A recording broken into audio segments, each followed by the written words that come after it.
Programmation spéciale pour les JMJ, nous sommes avec le Père Nicolas Butet à Quattro Vientos, au cœur de cette nuit et du 1,5 million de pèlerins. C'était une nuit d'adoration.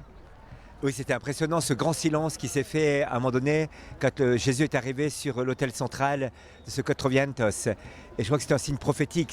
Ce signe avait déjà eu lieu à Cologne. Il a été voulu par Jean-Paul II, réalisé par Benoît XVI.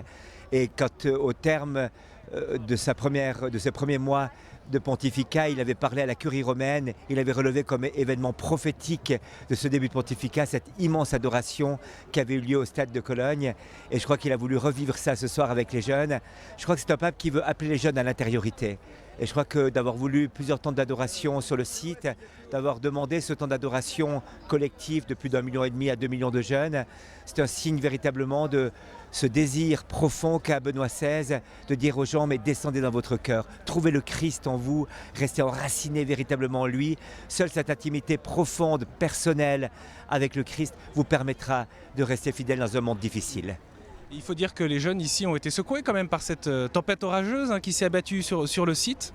Il y avait quelque chose de prophétique dans cette tempête. C'est au cœur d'un monde tempétueux. On voit les bourses faire du yo-yo, on voit l'économie souffrir, on voit 50% des jeunes de moins de 25 ans au chômage ici en Espagne, 20% de chômage de la population active.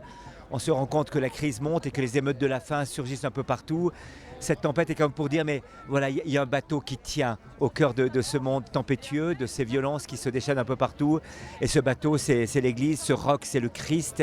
Et d'ailleurs, je crois qu'il y avait quelque chose de très prophétique dans ce moment de tempête, ce vent qui s'est levé, cette pluie qui est tombée, ces jeunes qui sont restés là à écouter dans une sonorisation assez déficiente d'ailleurs, le silence du Saint-Père et son message.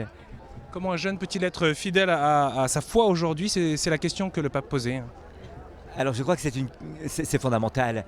Je pense qu'il y a plusieurs choses. D'abord, on ne peut pas rester seul. Un chrétien seul est un chrétien en danger, un chrétien en difficulté. Il faut s'encourager les uns les autres, appartenir à des groupes, prier ensemble. Je pense ensuite que c'est absolument impossible de rester fidèle s'il n'y a pas une rencontre personnelle avec Jésus-Christ, une rencontre qui se cultive en permanence dans la prière, dans l'adoration.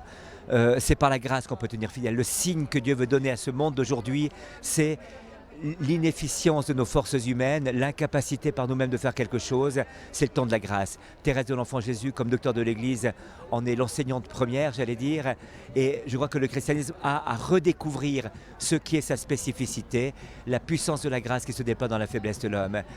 Benoît XVI disait un jour cette réflexion, on a confondu l'honnête homme du XVIIIe siècle avec le saint. Eh bien, je crois qu'il faut retrouver la sainteté et non pas l'honnêteté.